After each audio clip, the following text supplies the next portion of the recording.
Halo teman-teman, kembali dengan saya lagi Felix, dan sesuai dengan banyaknya permintaan dari kalian, maka pada kesempatan kali ini saya akan membahas mengenai Donghua Shixing-ji pada season keempatnya.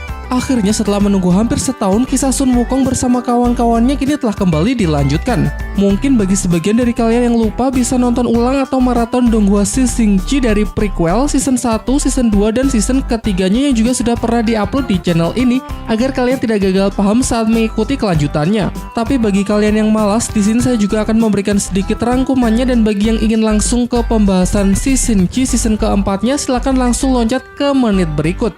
Spoiler warning ya bagi kalian yang belum dan ingin menyaksikan Donghuanya secara langsung.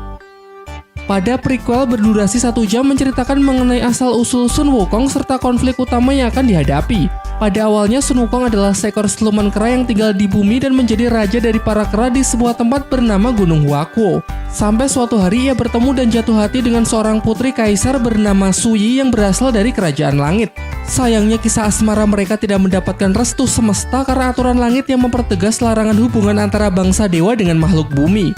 Pada suatu malam, Sun Wukong menerobos kerajaan langit untuk menemui Suyi, namun aksinya tersebut ketahuan oleh para dewa sehingga terjadilah baku hantam yang menggemparkan seisi kerajaan langit. Tidak ada satupun dari mereka yang sanggup menghadapi Sun Wukong hingga datang seorang dewa bernama Rulai yang sanggup melumpuhkan siluman kera tersebut lalu menyegelnya di suatu tempat yang bernama Gunung Lima Jari. Setelah 300 tahun berlalu, Dewa Rulai kembali menemui Sun Wukong untuk memberinya sebuah misi dari Sang Kaisar Langit, yaitu mencari kitab suci di wilayah barat. Rulai berjanji bahwa ia akan kembali mempertemukan Sun Wukong dengan Suyi asalkan misi tersebut berhasil diselesaikan. Sun Wukong pun sepakat, namun ia tidak akan berangkat sendirian melainkan ditemani oleh seorang biksu bernama Tan Sangzang yang sekaligus menjadi guru spiritualnya. 3 adik seperguruan yang bernama Zubaji si siluman babi, Sa Wuqing si siluman sungai pasir, serta Aose yang merupakan mantan pangeran naga laut yang menjelma menjadi seekor kuda putih. Perjalanan selama bertahun-tahun mereka lakukan. Berbagai rintangan dan halangan pun telah berhasil dilalui sampai akhirnya mereka berhasil mendapatkan apa yang selama ini mereka cari, yaitu kitab suci atau yang kemudian sering disebut sebagai api penyucian. Tugas terakhir dalam misi ini adalah menyerahkan api penyucian kepada Sang Kaisar Langit. Namun sesampainya di kerajaan langit, Sun Wukong menyadari banyak keanehan sehingga ia enggan untuk menyerahkan benda tersebut sebelum dipertemukan dengan Suyi. Hal ini tentu sesuai dengan apa yang pernah dijanjikan. Namun Sang Kaisar menolak dan justru mengerahkan para dewa untuk menyerang Sun Wukong demi merebut api penyucian secara paksa. Tan Sangzang yang merasa bimbang justru mengkhianati muridnya sendiri yang membuat Sun Wukong pada akhirnya terbunuh dan tubuhnya disegel jauh ke dalam samudra. Setelah prequel, lanjut ke season 1 yang terdiri dari 16 episode. Beberapa lama setelah insiden penyerahan api penyucian dan terbunuhnya Sun Wukong, Dewa Rulai mulai mencurigai Kaisar Langit yang memang telah menyimpang dari jalannya. Api penyucian yang harusnya digunakan untuk kebaikan justru Kaisar Langit manfaatkan untuk merencanakan sesuatu yang sangat jahat. Bahkan Suyi, putrinya sendiri, Kaisar Langit buang ke dunia bawah karena secara tidak sengaja telah mengetahui rencana tersebut. Singkat cerita, Dewa Rulai pun berjuang sendirian untuk merebut api penyucian dari tangan Kaisar Langit lalu memberikannya kepada Raja Naga Laut Barat untuk disembunyikan di tempat yang aman. Demi untuk tetap menyembunyikan api penyucian, Raja Naga Laut Barat kemudian mengubah wujudnya menyerupai sosok gadis kecil yang ia beri nama Xiaoyu. Xiaoyu pun tumbuh dewasa bersama Bailang, sosok siluman serigala yang pernah ia selamatkan sewaktu kecil. Singkat cerita, pihak Kerajaan Langit akhirnya mengetahui kalau api penyucian disembunyikan oleh Raja Naga Laut Barat, sehingga banyak pasukan dikerahkan untuk menyerang kediaman dari suku naga. Banyak yang tewas dalam insiden tersebut termasuk Raja Naga sendiri dan kakak angkat Xiaoyu yang bernama Yuzong. Beruntung Bailang bisa membawa pergi Xiaoyu ke tempat yang aman sehingga Kaisar Langit gagal mendapatkan api penyucian. Dari sini jugalah Bailang mengetahui identitas Xiaoyu yang sebenarnya. Sebelum meninggal, Yuzong berpesan agar Bailang pergi menemui seorang biksu bernama Tan Sangzang untuk menjalankan misi mengembalikan api penyucian ke tempat asalnya agar tidak lagi jatuh ke tangan yang salah. Singkat cerita, Bailang pun berhasil bertemu dengan Tan Sangzang dan singkat cerita Tan Sangzang pun bersedia berangkat demi menebus semua kesalahannya di masa lalu. Ia pun juga mengajak Aose untuk membantu meski sebelumnya sempat dirantai karena sifat liar yang tak kunjung berubah.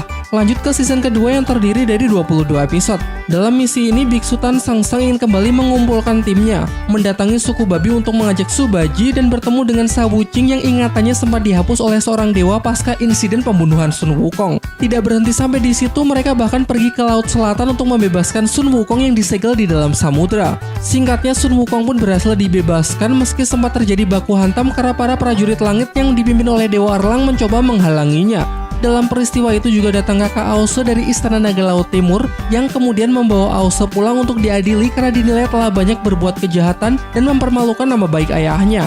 Sedangkan rombongan Tan Sangsang yang telah berhasil melarikan diri dari kejaran pasukan langit harus kembali berpisah dengan Sun Wukong karena Sun Wukong yang sudah mati perlu pergi ke alam bawah agar dirinya bisa terlahir kembali. Dan setelah kepergian Sun Wukong, api penyucian tiba-tiba menghilang yang mana ternyata kembali berubah wujud menjadi Xiaoyu, si gadis putri naga. Lanjut ke season ketiga yang terdiri dari 20 episode.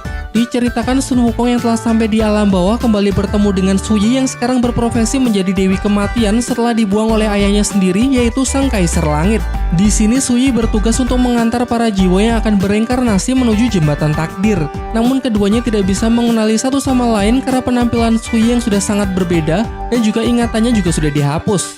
Beralih ke nasib Aose, pengadilan Istana Naga memutuskan Aose bersalah sehingga harus dijatuhi hukuman mati dengan cara diikat di puncak pegunungan dan membiarkan para Garuda pemangsa untuk memakannya. Sahabat dekat Aose sewaktu kecil yang bernama Aoling datang untuk mencoba menyelamatkannya, namun sayangnya gagal dan keduanya nyaris menjadi santapan monster tersebut. Untung saja seorang kakek naga berhasil menyelamatkan mereka lalu membawanya ke kediamannya. Kakek naga menjelaskan kalau ia bernama Nacha, kakek buyut dari suku naga yang dikabarkan sudah lama menghilang. Kakek Nacha ternyata memiliki niat jahat yang menyandera Aoling untuk memaksa Aose agar menuruti semua perintahnya dan perintah tersebut adalah mengambil api penyucian dari tangan Tan Sangsang. Sementara itu, rombongan Tan Sangsang masih melanjutkan misinya untuk mengembalikan api penyucian. Dalam perjalanan, Xiaoyu sering mendapatkan mimpi buruk mengenai serangan dari seorang kakek naga yang sangat kuat.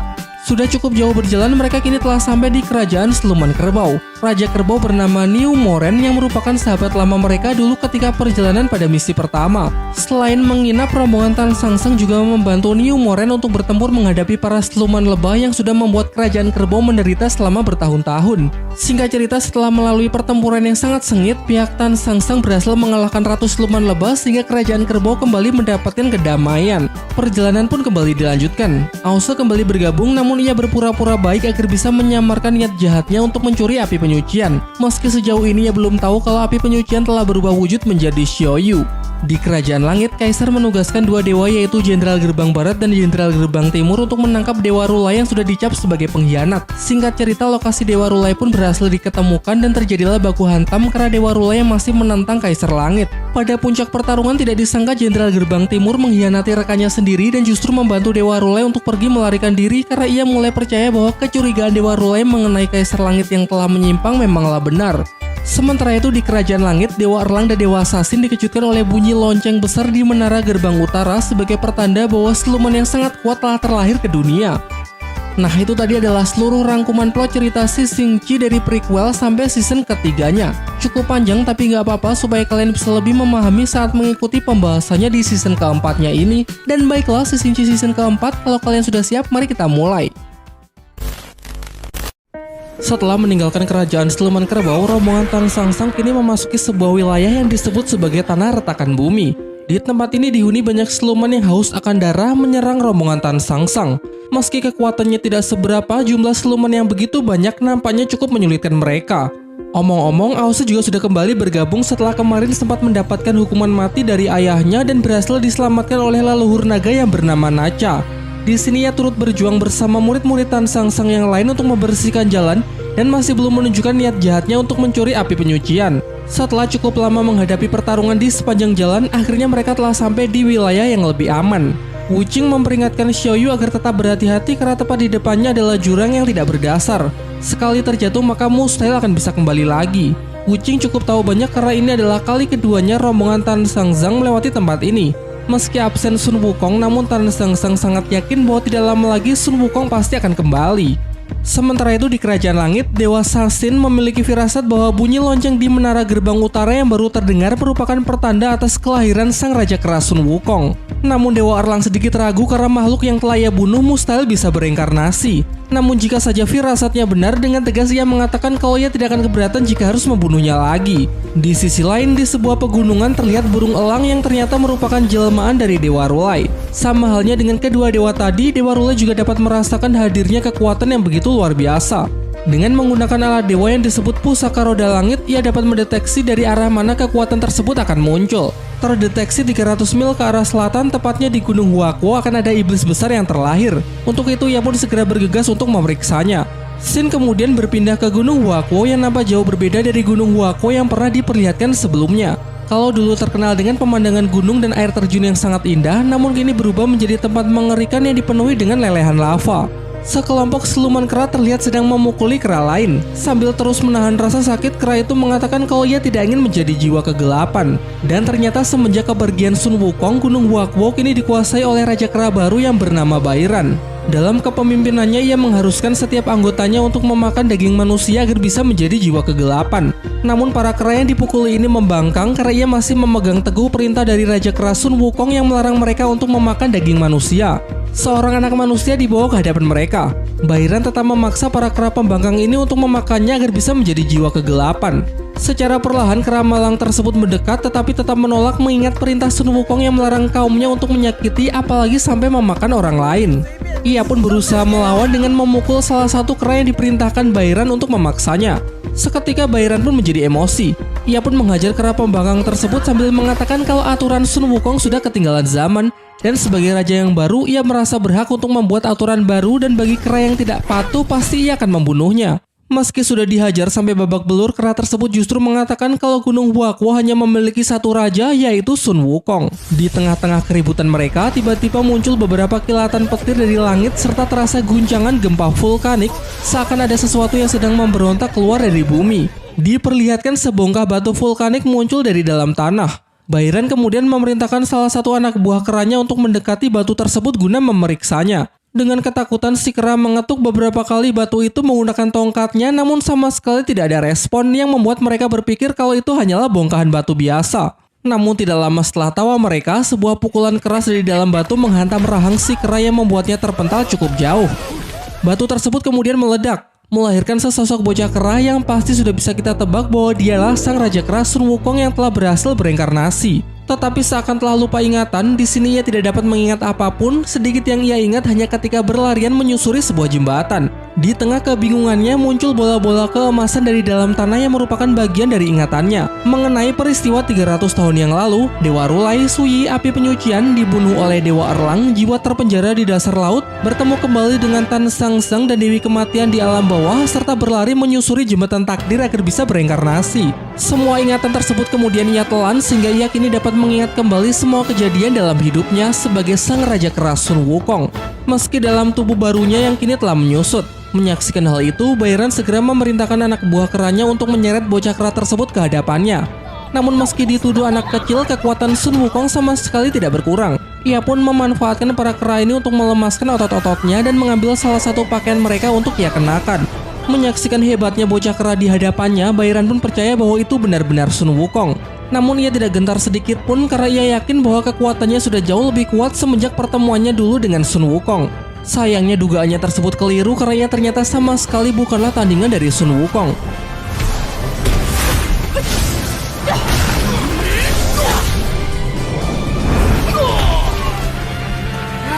Bairan kemudian mengingatkan Sun Wukong mengenai masa lalunya.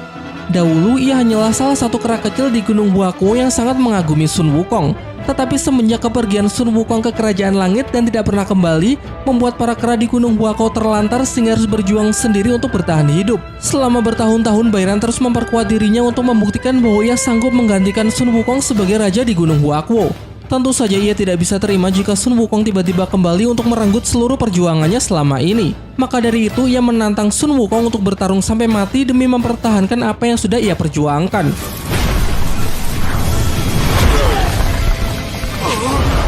Tanpa membalas sepatah kata pun, Sun Wukong langsung berubah ke mode kera raksasanya untuk menghajar Bairan tanpa ampun.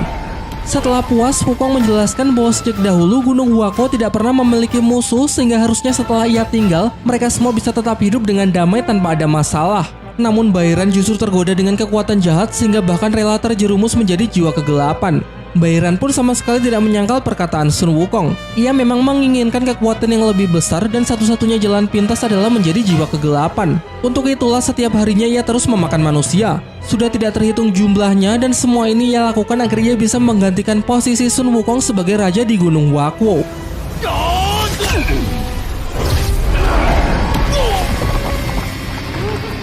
Namun meski benar begitu, Sun Wukong tetap menyalahkan perbuatan Bairan yang sudah jauh menyimpang. Nafsunya lah yang telah menjadikannya jiwa kegelapan dan oleh karena itu alasan apapun tidak akan bisa dibenarkan. Selain Bairan, ia pun juga kesal kepada kera-kera lain karena sudah tidak becus menjaga Gunung Huakuo hingga menjadi tempat yang mengerikan seperti ini.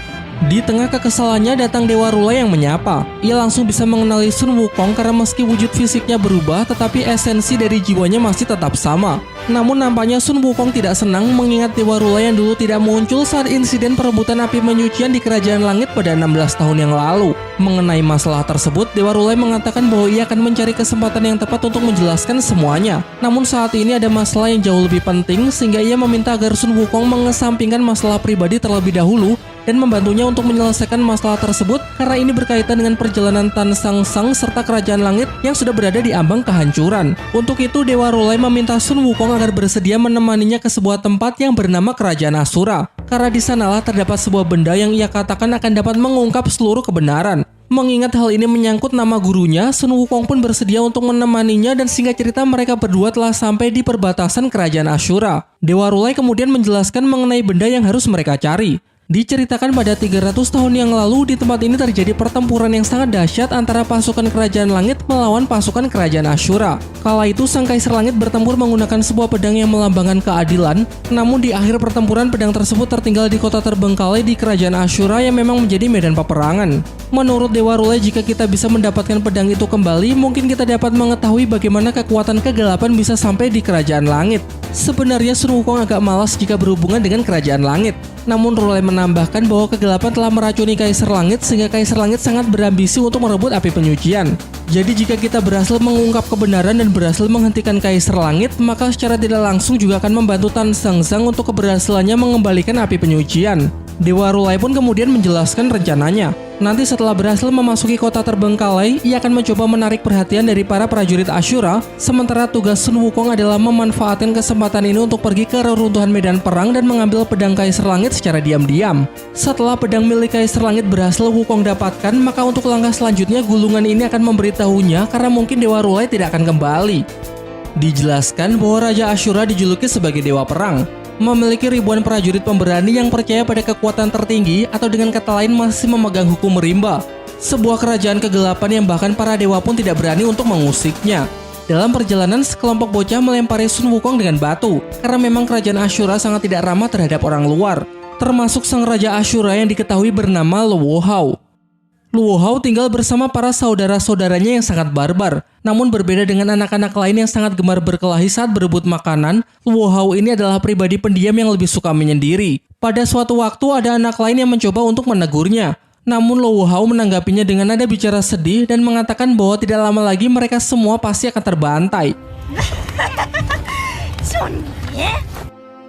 Beberapa tahun setelahnya memperlihatkan Luo Hao yang sudah tumbuh remaja bertarung melawan para bocah-bocah tadi di sebuah arena pertempuran yang memang diperuntukkan untuk melatih dan menyeleksi para prajurit muda Asura. Luo Hao terlahir dengan bakat bertarung yang jauh melampaui anak-anak seusianya. Tanpa memberikan belas kasihan, ia pun membunuh mereka semua dalam pertarungan tersebut, meski ia sempat mengatakan kalau ia sebenarnya juga terpaksa melakukan hal ini.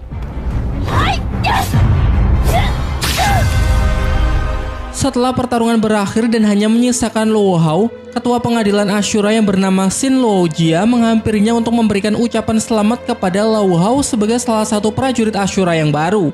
Semua yang menyaksikannya pun bersorak ria atas kekuatan luar biasa yang sudah ditunjukkan oleh Luo Hao. Namun ekspresi datar terlihat di wajah Luo Hao yang menandakan bahwa ia sama sekali tidak merasa senang. Ketua pengadilan kemudian menyuruh Luo Hao untuk memilih bergabung dengan pasukan yang mana di antara 3 raja Asura yang ada. Omong-omong, di kerajaan Asura ini terbagi menjadi 3 kekuasaan yang masing-masing memiliki rajanya sendiri. Dan pengadilan Asura inilah yang menjadi pihak penengah termasuk memberikan kebebasan bagi mereka yang telah berhasil melewati ujian prajurit Asura untuk memilih ingin bergabung dengan pasukan yang mana. Secara mengejutkan, Luo Hao kemudian memotong kepala salah seorang anak yang telah ia bunuh, dan terkait kebebasan untuk memilih raja, ia lebih memilih untuk mengasingkan dirinya terlebih dahulu.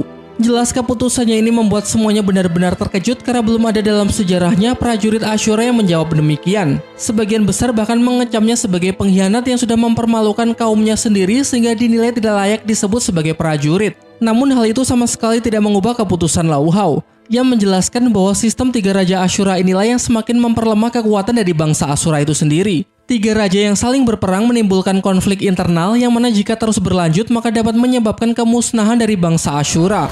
Singkat cerita, bertahun-tahun setelah kepergian Low Hao, pengadilan Ashura masih saja menggunakan pertarungan sebagai alat untuk memutuskan suatu perkara. Sekian lama mengasingkan diri, akhirnya Low Hao kini telah kembali. Ia memasuki pengadilan Ashura untuk memberikan tantangan kepada seluruh prajurit Ashura di bawah tiga raja agar bisa menjadikannya sebagai Raja Ashura keempat dan mengubah sistem di seluruh kerajaan Ashura.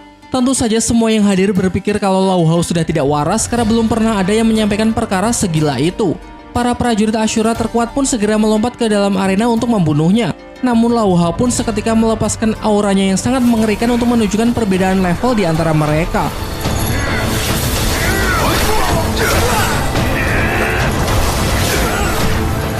Terhitung pertarungan sudah berlangsung selama 10 hari berturut-turut. Ratusan prajurit Ashura yang menerima tantangan satu persatu telah terbantai.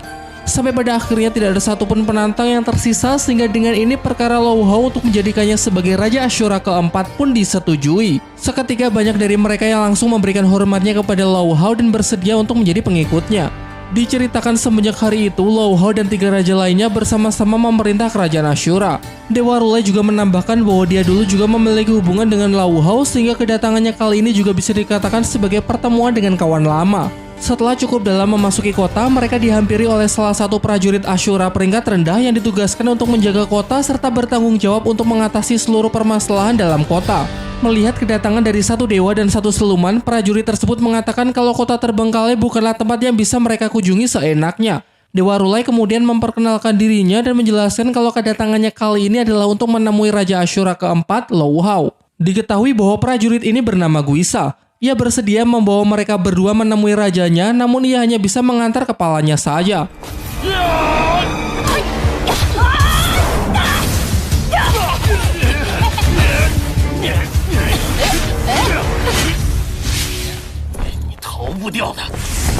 Pertarungan pun dimulai, mengundang banyak prajurit Ashura lain yang berdatangan karena menginginkan tengkorak dewa untuk dijadikan sebagai koleksi. Namun menurut Dewa Rulai tidak akan ada gunanya bertarung di sini, maka dari itu ia ingin mengajukan perkara ini ke pengadilan Ashura berdasarkan aturan yang berlaku. Permintaan Rulai sempat mendapatkan penolakan dari bangsa Ashura. Menurut mereka, Dewa Rulai tidak berhak untuk menggunakan pengadilan Ashura karena ia bukan berasal dari bangsa Ashura. Dewa Rulai kemudian menjelaskan bahwa sejauh yang ia tahu siapapun boleh mengajukan perkara ke pengadilan Ashura, yaitu dengan cara menyelesaikan perkara melalui pertarungan satu lawan satu di hadapan banyak orang. Penjelasan dari Dewa Rulai pun dibenarkan oleh ketua pengadilan Ashura yang bernama Huji. Ia bersedia untuk mempersiapkan pengadilan perkara Dewa Rulai dan mengatakan kepada semuanya jika ingin membunuh Dewa Rulai maka lakukan sesuai aturan yang berlaku di arena pengadilan. Namun meski begitu, Huji juga tidak serta-merta membela Dewa Rulai. Ia menegaskan bahwa kerajaan Ashura akan tetap selalu bermusuhan dengan para dewa. Dewa Rulai kemudian menyampaikan tujuannya datang ke tempat ini bukanlah ingin mengacau, tetapi hanya ingin bertemu dengan Low Hao untuk membicarakan hal yang sangat penting. Sesuai permintaan Dewa Rulai, di bawah kepemimpinan Huji, pengadilan Ashura pun dimulai. Peraturannya cukup sederhana. Dewa Rulai diharuskan melawan satu persatu penantang dan jika tidak ada lagi yang sanggup melawannya, maka permintaannya untuk menemui Low Hao akan disetujui oleh pengadilan. Penantang pertama bernama Baigao. Dengan penuh percaya diri, ia melompat ke dalam arena dan terlihat begitu yakin bahwa ia bisa mengalahkan Dewa Rulai. Seruan dari para penonton yang mendukungnya membuatnya lengah sehingga pukulan keras dari Dewa Rulai berhasil mendarat tepat di wajahnya.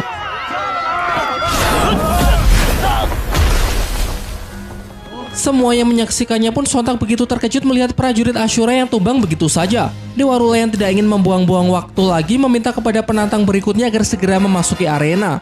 Namun sayangnya dugaan Dewa Rulai salah karena Baigao ternyata masih sanggup bangkit untuk melanjutkan pertarungan meski sudah menerima pukulan sekeras itu. Pertarungan yang sesungguhnya baru saja dimulai. Baigao mengerahkan seluruh kemampuannya untuk menyerang Dewa Rulai walaupun terlihat jelas bahwa Dewa Rulai lah yang masih mendominasi jalannya pertempuran. Salah satu tekniknya adalah pukulan kebenaran yang langsung mengincar titik terlemah dari lawannya, sangat efektif untuk menghadapi musuh yang menyerang dengan brutal tanpa pertahanan seperti Baigao. Berikutnya, Baigao merilis mode awakening dari bangsa Ashura yang disebut dengan jiwa petarung. Sebuah ledakan energi dari dalam tubuhnya yang memberikannya peningkatan kekuatan dan kecepatan secara signifikan selama batas waktu tertentu. Dengan mode ini, Baigao terlihat semakin brutal dalam menyerang Dewa Rulai, sanggup menahan beberapa pukulan untuk terus melancarkan serangan.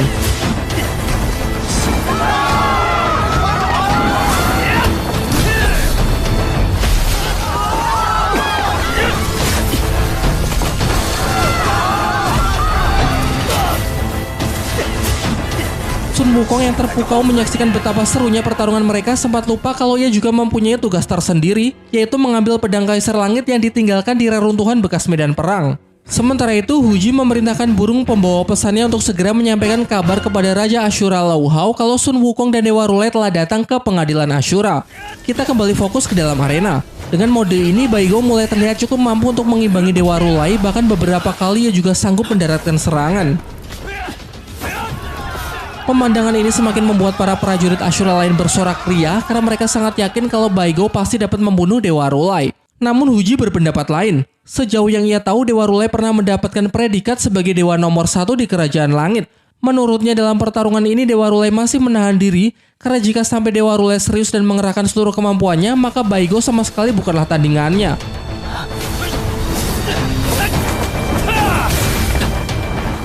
Sementara itu di dalam arena pertarungan masih berlanjut, dan benar saja Dewa Rulai berhasil mematahkan lengan kanan Baigo yang sekaligus menjadi akhir dari perjuangan prajurit Ashura tersebut.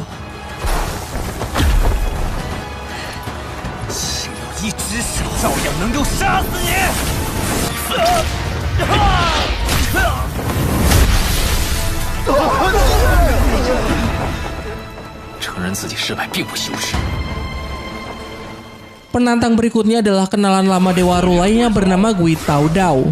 Ia merupakan salah satu prajurit Ashura yang dulu ikut terlibat dalam pertempuran melawan Kerajaan Langit. Juga kala itu ia sempat bertarung melawan Dewa Rulai, namun belum dapat ditentukan siapa pemenangnya karena pihak Kerajaan Langit yang lebih memilih untuk mundur. Seluruh penonton pun bersorak memberikan dukungan. Mereka semua sangat yakin bahwa kali ini riwayat Dewa Rulai akan tamat karena Gui Tao Dao merupakan prajurit Ashura kelas atas yang dulu pernah membantai banyak pasukan Kerajaan Langit dalam pertempuran di kota terbengkalai.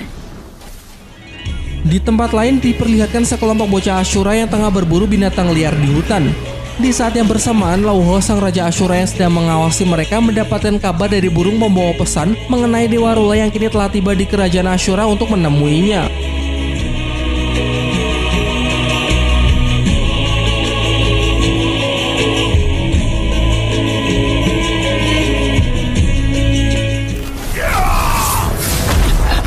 Ketika Dewa Rulai sedang berusaha menyibukkan perhatian para bangsa Ashura dengan pertarungannya, secara diam-diam Wukong pergi meninggalkan tempat pengadilan untuk menuju reruntuhan bekas pertempuran 300 tahun yang lalu. Namun sesampainya di sana, Sun Wukong dibuat cukup kebingungan lantaran Dewa Rulai tidak memberitahunya seperti apa wujud pedang milik Kaisar Langit. Maka dari itu ia pun mengambil pedang sebanyak-banyaknya dengan harapan salah satunya pasti adalah pedang yang dimaksud oleh Dewa Rulai. Di saat ia berniat akan kembali, ia menyadari keberadaan sebuah pedang yang memiliki aura berbeda dari pedang-pedang yang lain, sehingga tidak salah lagi pedang tersebut paslah pedang milik Kaisar Langit. Akan tetapi sebelum sempat Wukong mengambilnya, sebuah senjata tajam tiba-tiba menyerang dan hampir menebas tubuhnya. Dan benar saja, datanglah Lawu Hao sang Raja Ashura yang sudah dapat menebak apa yang sebenarnya Dewa Rulai incar di Kerajaan Ashura. Di sini Lawu Hao merasa cukup tersanjung dengan kedatangan Sun Wukong ke tempatnya karena Sun Wukong adalah sosok yang sangat terkenal di kalangan para iblis akibat ulahnya yang berani menantang Kerajaan Langit seorang diri. Namun kalau tujuan kedatangannya adalah untuk mencuri, maka jangan harap kalau Raja Ashura akan menyambutnya dengan ramah. Sun Wukong kemudian mengatakan kalau menurutnya hal ini tidak bisa disebut mencuri karena pada dasarnya pedang tersebut bukanlah milik Lawu Hao. Terlebih lagi sudah 300 tahun lamanya pedang tersebut berdebu dan tidak pernah dipakai sehingga akan lebih baik jika ia mengambilnya saja. Lawu Hao kemudian kembali menjelaskan bahwa 300 tahun yang lalu di tempat inilah ia bersama para prajurit Ashura berjuang membantai para dewa Kerajaan Langit. Begitu banyak korban yang berjatuhan sampai pada akhirnya pihak Kaisar Langit melarikan diri dan meninggalkan pedangnya di tempat ini. Kini bagi Lawu Hao pedang tersebut adalah piala kemenangan yang ditebus dengan darah dan juga menjadi simbol kehormatan. Sehingga jika ada orang lain yang ingin mengambilnya, maka hanya ada satu jalan, yaitu pertempuran. Dan juga sudah terlambat jika ingin melarikan diri. Namun dengan tegas Sun Wukong menjawab bahwa Sun Wukong tidak pernah takut kepada siapapun. Lawu Hao kemudian mengajak Sun Wukong untuk bertanding. Jika Sun Wukong bisa mengambil tengkorak di ikat pinggangnya, tentunya sebelum terbunuh, maka ia akan mengizinkan Sun Wukong untuk membawa pedang Kaisar Langit. Sun Wukong pun langsung mengeluarkan tongkat andalannya sebagai pertanda kalau ia telah sepakat. Sudah banyak lawannya yang mengatakan kalau mereka bisa membunuhnya, namun justru semuanya berakhir dengan meminta belas kasihannya.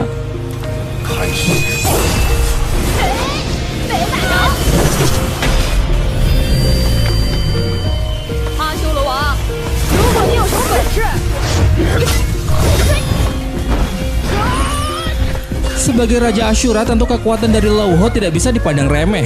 Dengan kekuatan pedangnya yang unik, ia berhasil menebas tubuh Sun Wukong dan membelahnya menjadi dua bagian. Namun jelas Sun Wukong tidak akan bisa dikalahkan semudah itu. Ternyata ini adalah salah satu teknik Wukong yang bernama pembagian tubuh. Ia mampu menciptakan banyak duplikat dari dirinya untuk menyerang lawan, meski masing-masing dari mereka tidak sekuat Sun Wukong yang asli. Satu persatu Lao Ho dapat membantai duplikat Wukong. Selanjutnya Wukong menyatukan seluruh duplikat dari Toya Sakti dan menjadikannya wujud raksasa untuk menyerang sang Raja Ashura tersebut.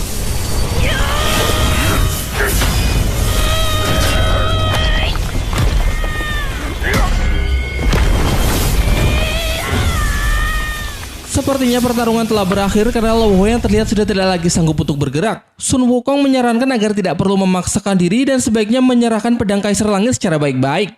Namun sayangnya dugaan Sun Wukong keliru. Aura mengerikan tiba-tiba keluar dari tubuh Lao Ho menandakan bahwa ia akan melanjutkan pertarungan dengan lebih serius. Ia mengungkapkan bahwa selama 300 tahun terakhir jiwa bertarungnya belum pernah terbakar sepenuhnya dan baru sekarang ia pun mengakui kehebatan dari Sun Wukong yang bisa memaksanya hingga sejauh ini, sehingga memang layak jika Sun Wukong mendapatkan julukan sebagai iblis legendaris. Di sisi lain, Sun Wukong pun juga mulai serius dengan menunjukkan wujud kera raksasa dan pertarungan yang sesungguhnya baru saja dimulai. Lao Ho maju dengan kecepatan tinggi untuk melancarkan serangan bertubi-tubi. Namun hal itu sia-sia karena hanya dalam sekejap Sun Wukong dapat berubah-ubah.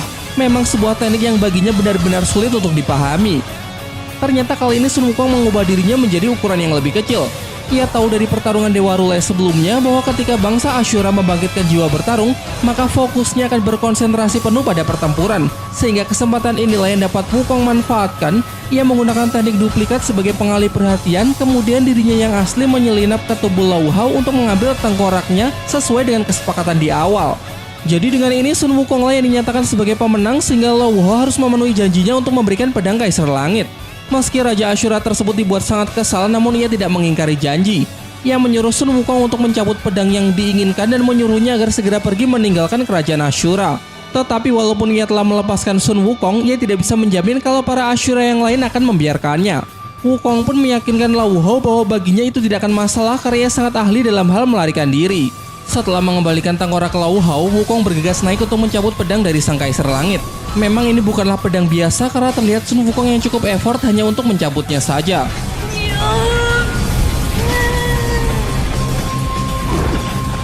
Seusai peringatan dari Lao Ho, sesaat setelah pedang berhasil dicabut, auranya dengan cepat mengundang banyak Ashura lain. Pedang Kaisar Langit tersebut Sun Wukong simpan dengan aman ke dalam perutnya dan sesegera mungkin ia bergegas meninggalkan reruntuhan ini. Sebelum pergi, Lao Ho berpesan kepada Sun Wukong agar terus berlatih lebih keras untuk suatu saat bisa menantangnya lagi.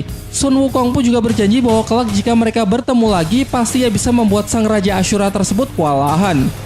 Sementara itu di sisi lain, tepatnya di pengadilan Ashura, burung pembawa pesan yang dikirim oleh Huji telah kembali untuk mengabarkan bahwa Raja Ashura sedang bertempur hebat melawan Sun Wukong. Namun ia mengabaikannya karena pengadilan masih berlanjut.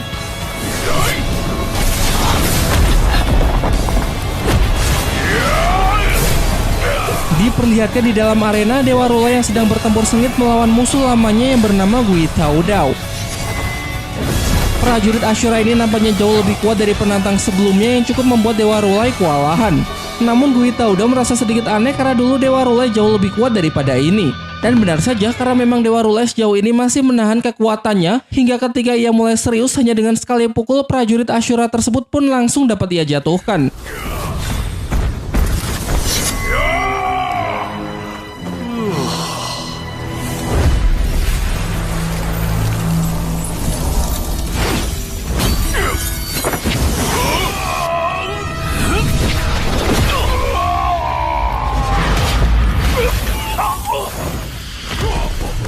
Namun meskipun sudah terjatuh, Gui Taodao masih berusaha bangkit mengingat putranya yang sedang menyaksikan pertarungannya terus memberikan semangat agar dirinya tidak menyerah. Sayangnya ketika ia sedang mempersiapkan teknik awakening mode Ashuranya, datang sebuah tebasan tajam dari prajurit Ashura lain yang seketika langsung membelah tubuhnya.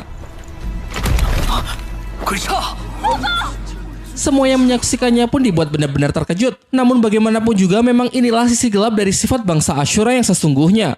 Diketahui Ashura ini bernama Guisa, salah satu prajurit Ashura kelas atas yang sangat membanggakan kekuatan di atas segalanya. Ia kemudian menjelaskan bahwa bangsa Ashura adalah bangsa petarung terkuat sehingga prajurit rendahan haruslah dimusnahkan. Dan demi untuk menjaga reputasi dari bangsa Ashura, ia sendirilah yang akan menghabisi Dewa R'lyeh. Mulai sekarang ia juga akan mengakui sisi putra dari Gui Taudou sebagai putranya dan tidak akan membiarkan siapapun menginjak-injak harga diri dari bangsa Ashura lagi. Pidato singkatnya tersebut ternyata membuatnya mendapatkan banyak dukungan, semuanya bersorak ria dan berharap bahwa Guisa dapat segera membunuh Dewa R'lyeh. Sebelum pertarungan kembali dilanjutkan, Dewa R'lyeh meminta izin kepada ketua pengadilan agar memberinya waktu untuk menyampaikan beberapa patah kata. Dewa R'lyeh kemudian menjelaskan bahwa bangsa Ashura terus dianugerahi dengan keturunan hebat yang kemudian memaksa mereka untuk masuk ke dalam arena pertempuran. Ia pun mempertanyakan bukankah hal ini sangatlah brutal. Dewa R'lyeh melanjutkan bahwa ia sangat menghargai keberanian dan semangat juang mereka, namun dengan menganggap kemenangan dalam pertempuran adalah segalanya, bahkan hingga mempertaruhkan setiap nyawa, maka sama sekali tidak akan ada artinya dan justru hanya akan membawa mereka menuju kemusnahan. Kecuali jika mereka bisa mengerti bagaimana cara menghormati yang lemah dan belajar menghargai sesama, maka barulah bisa disebut sebagai pejuang terkuat. Sayangnya perkataan dari Dewa R'lyeh sulit dipahami oleh mereka, bahkan justru ada yang mengatakan kalau ucapan dari para dewa sama sekali tidak boleh dipercaya. Guisa yang merasa kesal karena Dewa R'lyeh yang sudah terlalu banyak bicara omong kosong segera mengajaknya untuk melanjutkan pertarungan. Dewa R'lyeh pun sebenarnya juga sadar kalau hanya dengan perkataannya saja tidak akan cukup untuk menyadarkan mereka. Maka dari itu ia bersedia untuk melanjutkan pertarungan demi menyelesaikan pengadilannya.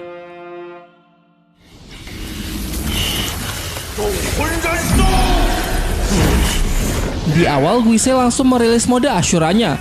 Ia juga menjelaskan bahwa ia sudah mengamati 2 pertarungan Dewa R'lyeh sebelumnya sehingga kini ia tahu bagaimana cara untuk mengalahkannya. Sejauh yang ia amati, musuh akan terus menyerang dengan membabi buta dan Dewa R'lyeh hanya mengamati pertahanannya saja untuk mencari titik terlemah, kemudian dalam sekejap melancarkan serangan balik untuk menyelesaikan pertempuran. Dengan penuh percaya diri, Guise pun mengatakan kalau trik yang sama tidak akan bisa berhasil untuk menghadapinya.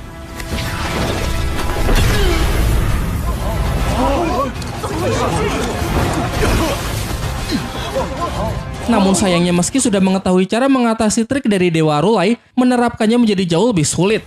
Ditambah lagi kali ini Dewa R'lyeh menambah porsi kekuatannya sehingga hanya dalam waktu singkat ia langsung sanggup melumpuhkan Guisa. Tetapi ini masih belum berakhir. Walaupun sudah terjatuh, Guisa justru memanfaatkan kesempatan ini untuk mengunci target lalu menusuk tangannya menggunakan sebuah belati.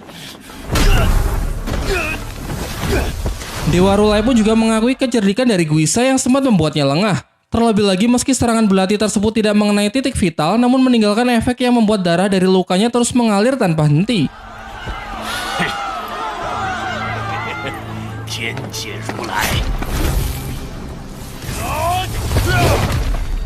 Berikutnya, Guisa mulai menyerang dengan kekuatan yang sebenarnya. Sementara dalam menghindari setiap serangan, Dewa R'lyeh terlihat semakin melambat seakan ia telah mencapai batasnya.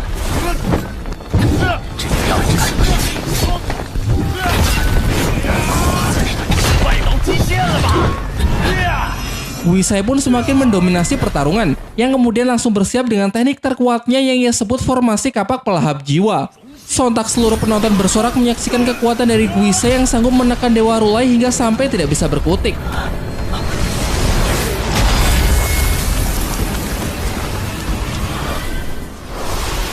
Namun sayangnya masih terlalu dini untuk merayakan kemenangan karena pada akhirnya Dewa R'lyeh pun menunjukkan sisi dewa terkuat yang sesungguhnya. Cahaya keemasan yang terpancar dari dalam tubuhnya melahap teknik musuh dan sanggup memulihkan luka-luka di tubuhnya termasuk serangan kutukan dari belati Guisa. Dewa R'lyeh pun mengakui kehebatan dari kekuatan Guisa sehingga membuatnya terpaksa harus menunjukkan sisi yang selama ini telah Dewa R'lyeh singkirkan, yaitu sisi amarah.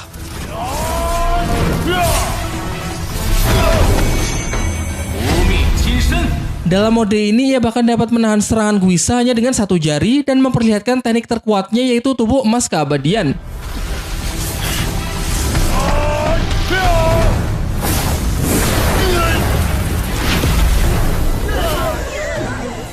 Sejak awal Dewa R'lyeh sudah berusaha menahan sisi ini karena menurutnya dapat menyebabkan chaos yang tidak bisa diperbaiki. Semua yang menyaksikannya hanya terdiam melihat Dewa R'lyeh yang ternyata masih memberikan belas kasihannya kepada Guisa walaupun ia memiliki kesempatan untuk bisa membunuhnya.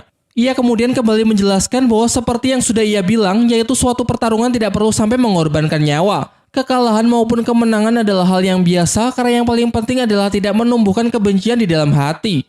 Terkait perselisihan mereka, pada dasarnya bangsa Dewa dan bangsa Ashura berasal dari ras yang sama. Meskipun alasan masa lalulah yang membuat keduanya terus saling bermusuhan, namun faktanya sebagian besar dari bangsa Ashura yang hadir saat ini adalah generasi baru yang sebenarnya tidak terlalu mengenalnya, begitu juga dengan para dewa lain. Sehingga menurut Dewa Rulai tidak akan ada gunanya jika terus memelihara kebencian. Setelah mendengar penjelasan tersebut, Guisa justru mengatakan kalau semua itu omong kosong karena kebencian di antara bangsanya dengan para dewa tidak akan pernah mungkin berakhir. Namun ketika Guisa hendak kembali menyerang Dewa Rulai, tiba-tiba datanglah Lao Hao, sang Raja Ashura, dan langsung menghentikannya. Semua yang menyaksikannya pun sontak bersorak ria dengan harapan Raja Ashura bisa melanjutkan pertarungan dan segera membunuh Dewa Rulai. Namun tidak disangka-sangka, Lao Hao justru mengumumkan bahwa Dewa Rulai kini sudah memenangkan pengadilan. Dengan kekuatan dan keberanian, Dewa Rulai telah berhasil melewati tantangan dari 3 prajurit Ashura teratas, sehingga ia menyatakan kalau pengadilan pada hari ini telah berakhir. Lao Hao kemudian menyapanya dengan mengatakan kalau Dewa Rulai sudah menjadi lebih kuat setelah 300 tahun tidak bertemu. Dewa Rulai pun membalasnya dengan menyampaikan rasa terima kasihnya karena Lao Hao tidak melupakan persahabatannya di masa lalu.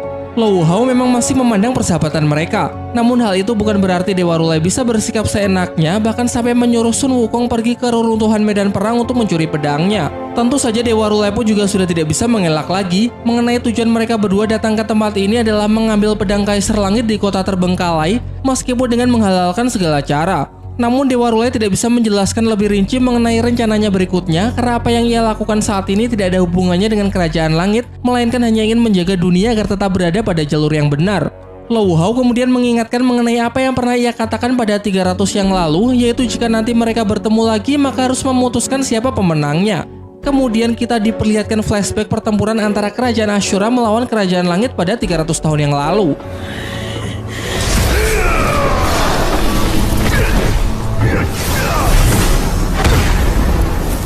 Kala itu Dewa Rulai sempat berhadapan 1 lawan 1 melawan Lao Hao.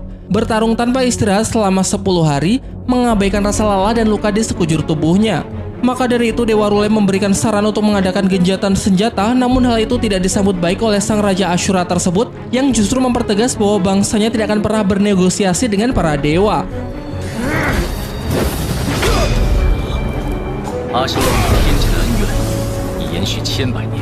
Dewa Rulai kemudian kembali mengingatkan bahwa perseteruan antara bangsa Ashura dengan Kerajaan Langit telah berlangsung selama ribuan tahun, maka dari itu tidaklah lebih baik jika melepaskan kebencian karena perang ini telah menjatuhkan korban yang sudah tidak terhitung jumlahnya, serta menyebabkan kerugian besar di kedua belah pihak.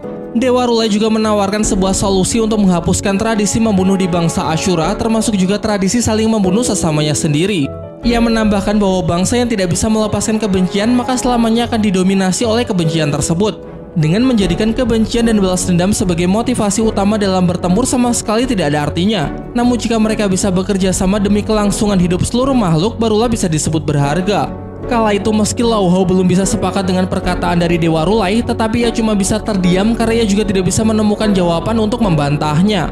Kembali ke masa sekarang, Lao Hao mengungkapkan kekagumannya kepada Dewa Rulai, namun sebagai Raja Ashura ia tidak bisa melepaskannya begitu saja, sehingga ia ingin menahan Dewa Rulai dan memberikan penjelasan kepada seluruh bangsa Asura.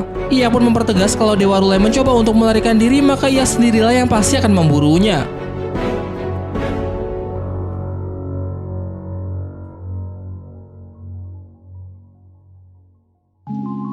Sementara itu, Sun Wukong yang telah berhasil mengambil pedang Kaisar Langit membuka gulungan pemberian dari Dewa Rulai untuk melihat rencana berikutnya.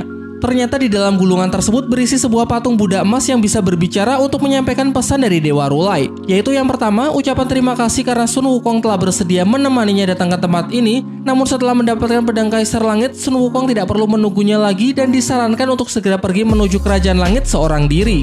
Sun Wukong pun kemudian menagih janji dari Dewa Rulai yang katanya akan menceritakan seluruh kejadian pada 16 tahun yang lalu. Namun belum juga menceritakan apapun, kenapa malah memintanya untuk melakukan sesuatu lagi. Si patung Buddha emas kemudian mengatakan kalau ia juga tidak tahu lengkapnya. Dewa Rulai hanya berkata bahwa saat itu ketika rombongan Tan Zhangzhang sedang menjalankan misi ke barat untuk mengambil api penyucian, ia sedang menyelidiki kebenaran mengenai runtuhnya Kerajaan Langit. Dari penyelidikannya tersebut, Dewa Rulai pun menemukan jejak dari jiwa kegelapan, dan untuk mengetahuinya lebih lanjut, ia datang ke Kerajaan Ashura mempertaruhkan dirinya sendiri untuk mengambil kembali pedang milik Kaisar Langit. Tugas berikutnya adalah memberikan pedang tersebut kepada Dewa Sasin, dan perlu diingat bahwa Sun Wukong harus memberikannya secara langsung. Sebenarnya Wukong merasa malas jika harus berurusan dengan Kerajaan Langit, apalagi disuruh menemui dewa yang paling ia benci. Tapi sudah 16 tahun berlalu, mungkin ini akan menjadi nostalgia yang sangat menarik. Bisa juga untuk membuat sedikit keonaran dan memperlihatkan kekuatan dari sang Raja Kera yang sesungguhnya. Sementara itu di Istana Kerajaan Langit terlihat Dewa Sasin yang tengah memberikan laporan terkini mengenai rombongan Tan Sangsang kepada Sang Kaisar Langit. Ia menjelaskan bahwa rombongan Tan Sangsang dalam misi mengembalikan api penyucian telah meninggalkan kerajaan Siluman Kerbau dan sekarang telah tiba di sebuah wilayah yang bernama Tanah Retakan Bumi. Diperlihatkan sebenarnya di sini Dewa Assassin juga telah curiga dengan penyimpangan yang sedang dilakukan oleh Kaisar Langit. Mengingat dulu sebelum membelot, Dewa Rule juga sempat menjelaskan mengenai hal tersebut, namun kala itu ia masih belum bisa percaya sepenuhnya. Setelah Dewa Assassin pergi, Kaisar Langit memasuki semacam ruangan rahasia yang bernama Aula Bayangan. Karena kesabarannya telah habis, Kaisar Langit kemudian memerintahkan dua bawahannya untuk segera pergi memburu Tan Sangsang yang sekarang berada di Tanah Retakan Bumi demi merebut kembali api penyucian.